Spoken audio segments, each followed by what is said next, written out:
All right, so just a quick recap.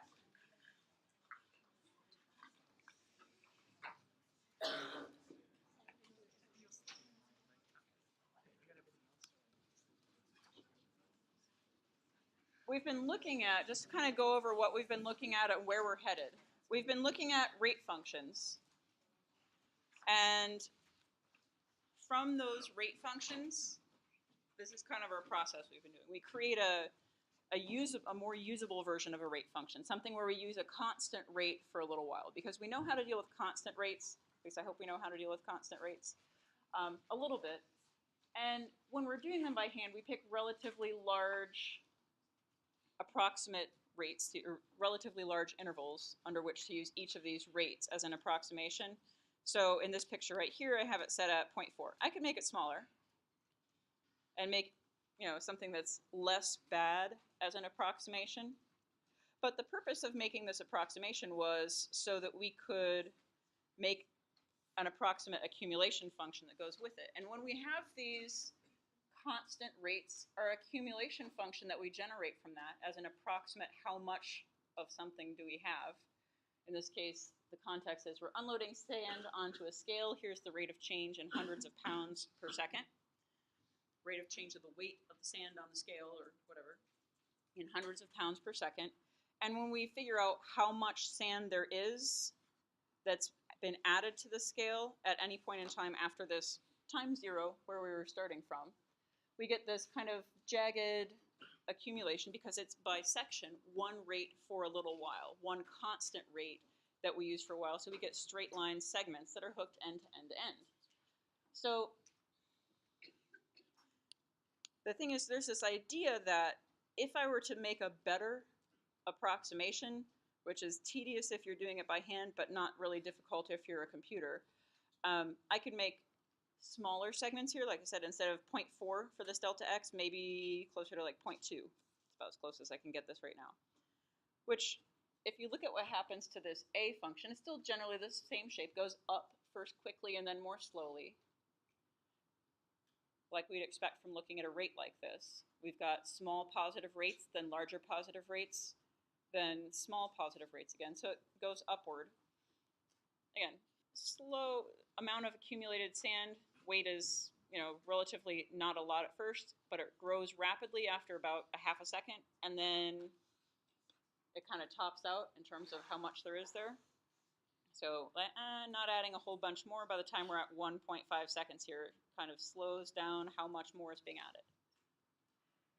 But the idea is that there's some magical, and there is one, exact function that we're getting closer and closer to.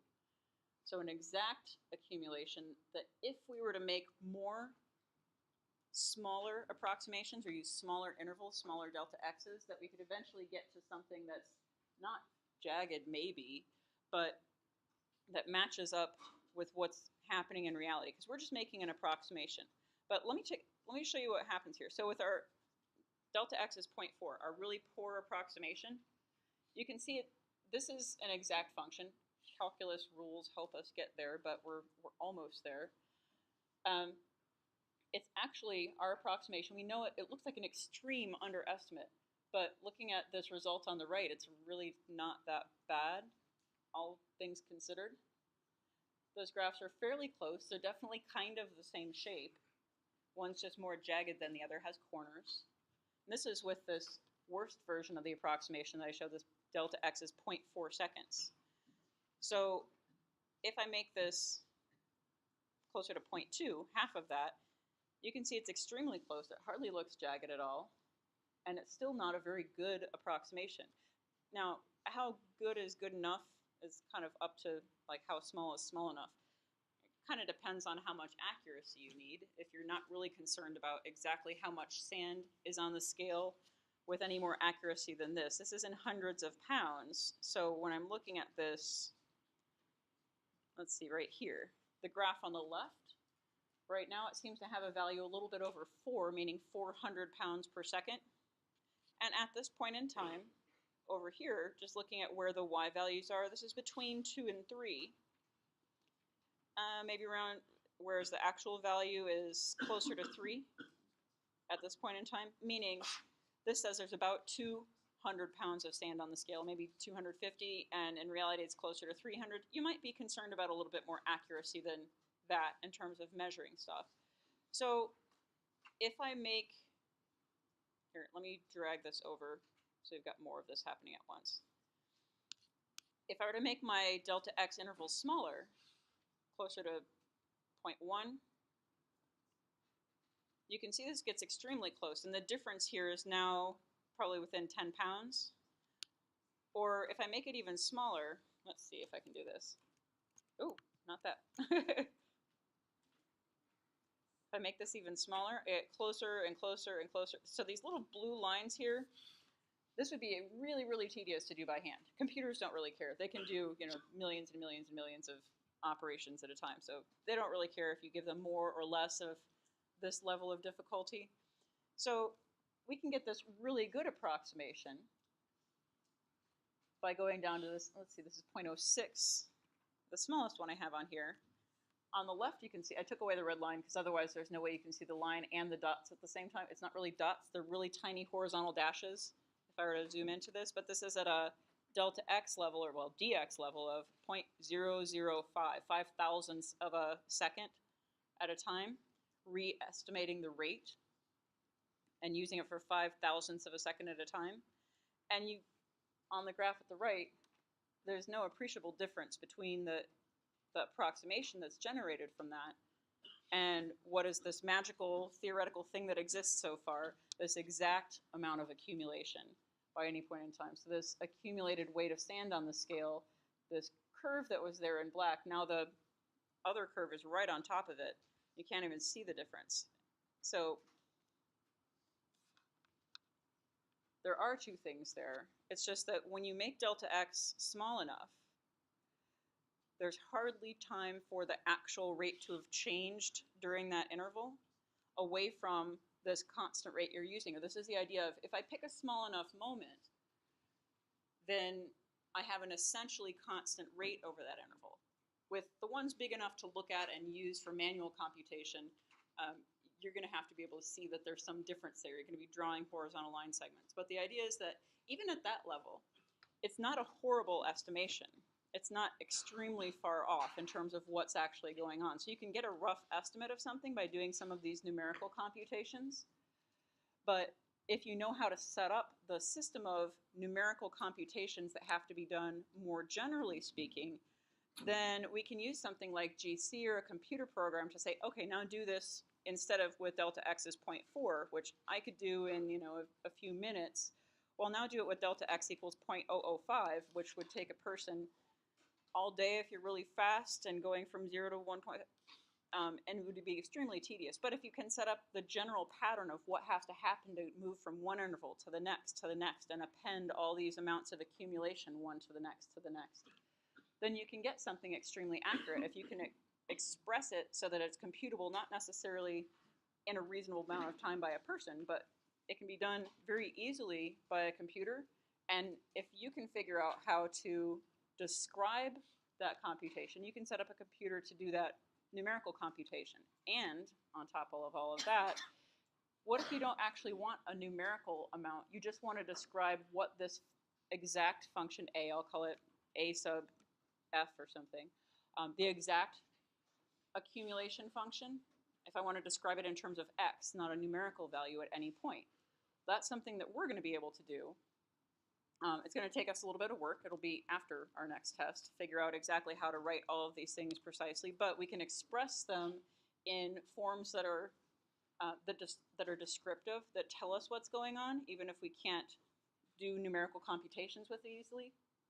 And we can also talk about them for right now, and we'll get to the details of doing some of the computations are messy, even if the concept of putting this together is something we understand. If we can work out generally how it works, we can figure out later the details of how do I write this a more usable way for people later. We'll work on the general idea first, the principle at hand. So, general idea, here's another GC thing for us. We've been looking at rate of change functions. So today let's talk about a generic one that doesn't have, it's not sand, it's not oil, it's not something in specific, but this red curved line here, say that this represents an exact rate of change function of something called f. So the exact rate of change of some function f is called r sub f, and it's this red curve here. And so our process has been to create this approximate rate of change function represented by the black horizontal line segments. Each one, why it's horizontal is because this is a rate function. By going exactly horizontal, that's keeping one value of the dependent variable, or keeping that rate constant for a little while. How little? Well, delta x, whatever delta x is. So in this picture, I have specific values that are set a little ways apart from one another. But to pause it for a moment, for any value of x that we wanted, and this is the part that's kind of tedious to write out, that accumulation functions, piecewise function is kind of annoying. For each interval, I have an amount of accumulation that happens through the whole interval, but I needed to be able to describe for any x within each interval how much accumulation is there. So we're writing a linear function for every single interval, which has a y initial plus what happens during that interval. But the thing is that the y initial from one interval depends on where we ended in the previous interval. So we have all these, the y initial tends to be the sum of a whole bunch of finished intervals. So what I have up here, this idea of completed intervals, how many full intervals we've gone through. If you remember from the end of class on Wednesday, we were doing something like calculating what's the what's the height of the rocket basketball by time 5. And 5 was in the middle of like the 6th interval somewhere. So we had 5 full intervals of 0.9 seconds each, plus an extra half second moving at this other rate. So we have full intervals worth. For any x value, there's going to be a certain number of full intervals, these full delta x intervals before it, and the possibility of being in the middle of some other interval where you're not all the way through it. So these completed intervals for any value of x, and this looks like x equals about 5.91.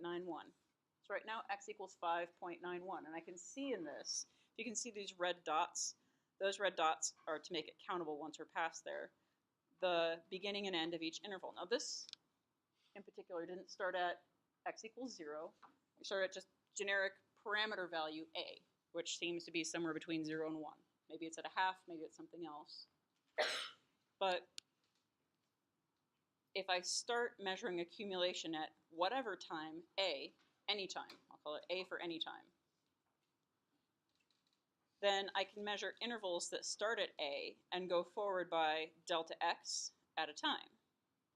And we're going to work on some notation that goes along with this, but if I start at this a and I pick any value of, if I have my x anywhere between this a and where the next red dot is, which looks like it's at 2.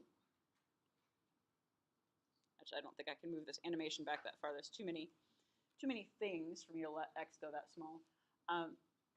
But I'd be within that first interval, or using the first approximate rate. If we go farther ahead, there's more of these full intervals. I can see right now where I'm at. I don't know if you can see where the a is to the dot at 2. There's one between 3 and 4. Looks like maybe every 1.5 units or so.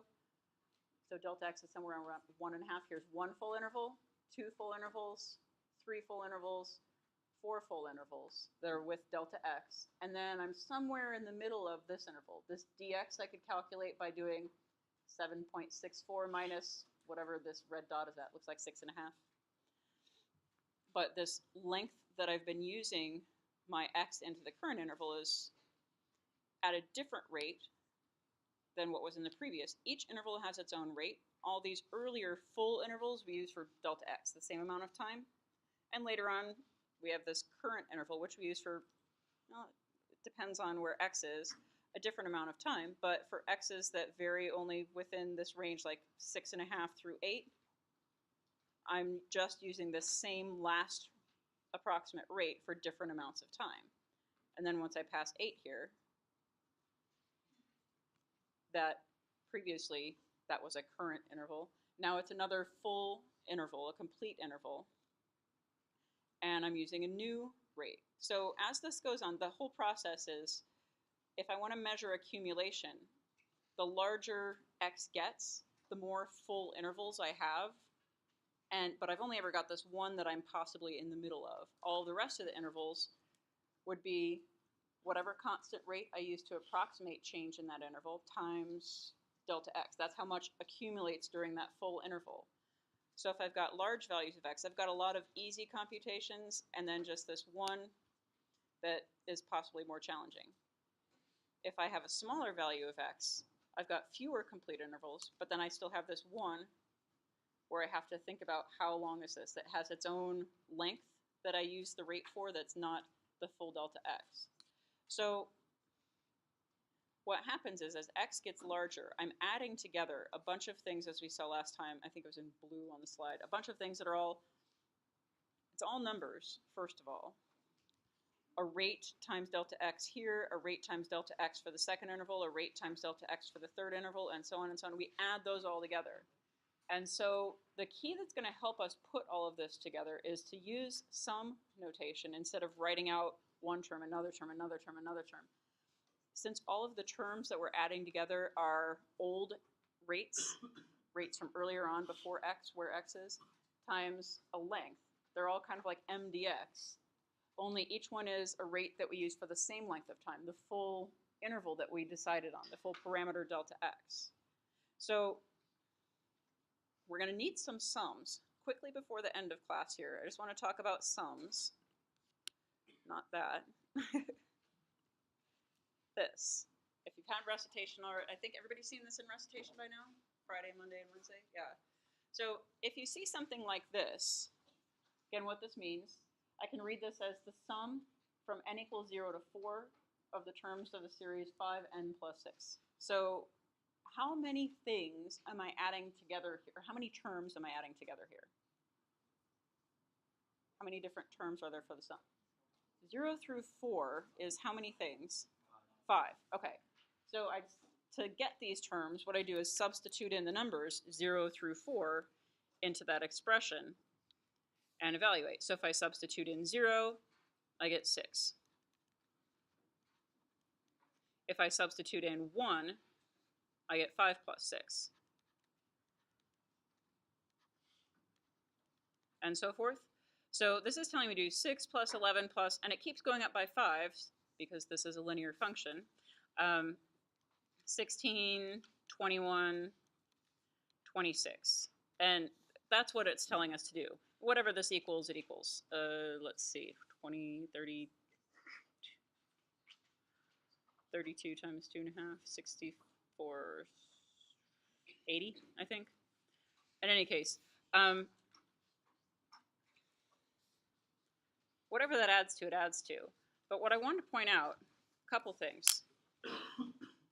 I could change that around a little bit to be able to, instead of 0 through 4, which is kind of confusing, I could write it as 1 through something and just change it, like, I didn't have to change it from n to j. There's nothing special about that. But what could I write inside the parentheses here in order to make this come out the same as above? Like, what could I write in? Stop it. There we go. What could I write in the parentheses here so that when I substitute in 1, this whole expression comes out to be 6? So I want to be able to substitute in the numbers instead of 0 through 4, 1 through 5. Easier to say that that's 5 numbers, first of all. But what could I put in here, something with j, so that when I substitute in 1, or j minus 1?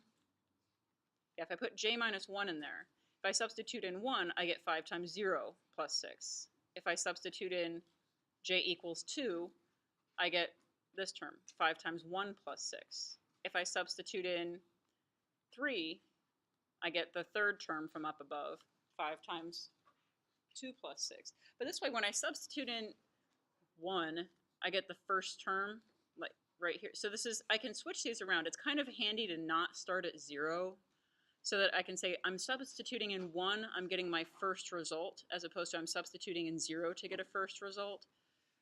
It's kind of easier to count. So lots of times you'll see these what's called an index shift. But if I just change the variable a little bit, I can make it work for me a little bit differently. And just, I had this up briefly, but take a look at this one. Write this down with function notation in there. Just make sure that doesn't throw you off. But see if you can find the value of this.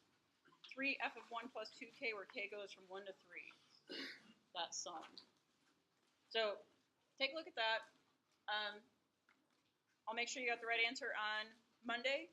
But I'm going to post that animation we saw with the R and the delta x and the current and whatever intervals. I'll post that just as a separate animation in with your assignments for the weekend. Ask you some questions about that. All right.